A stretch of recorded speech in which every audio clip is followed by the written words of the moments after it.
Kama usemavyo msemo wa wahenga, kwa kitanda hakizai haramu.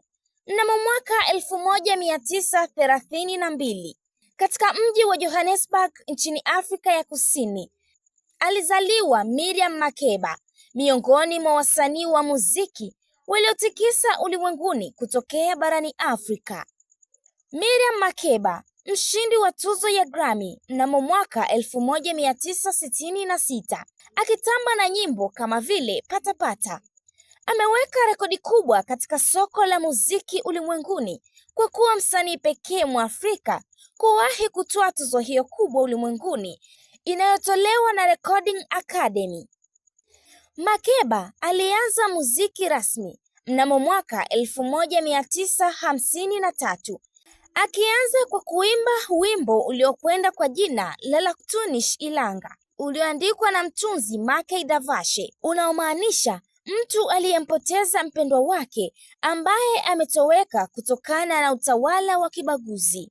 Tangu mwaka 1948 hadi mwaka 1994, taifa la Afrika ya Kusini lilikuwa katika serikali za kibaguzi, jambo ambalo lilimfanya Miriam Makeba kutoa nyimbo zilizopinga na kutoa katazo kuhusu ubaguzi. Nyimbo hizo ni pamoja na Soweto Blues ya mwaka 1977, Ndode Mnyama ambayo inajulikana kwa jina la Beware, Veruo Erdi ya mwaka 1965, sambamba na Mid Orleans ya mwaka 1956.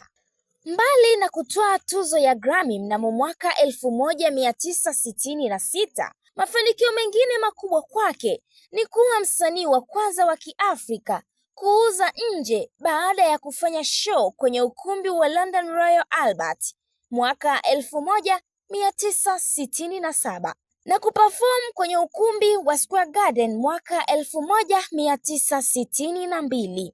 Kwa upande mwingine, Miriam Makeba alitoa tuzo ya Dag Hammarskjöld Gold mwaka 1986, Kora Awards mwaka 1996, Honorary Doctorate mwaka 2002, South Africa Music Awards Summers akiwa kama msanii bora wa kike na Taormina Awards mwaka 2001.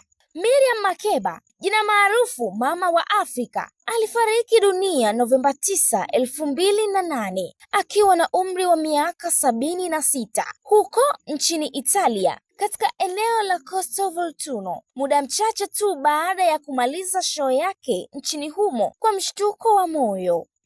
Miriam Makeba ameacha historia kubwa kwenye muziki ulimwenguni, historia ambayo ni hadithi na tunu kwa tasnia ya muziki.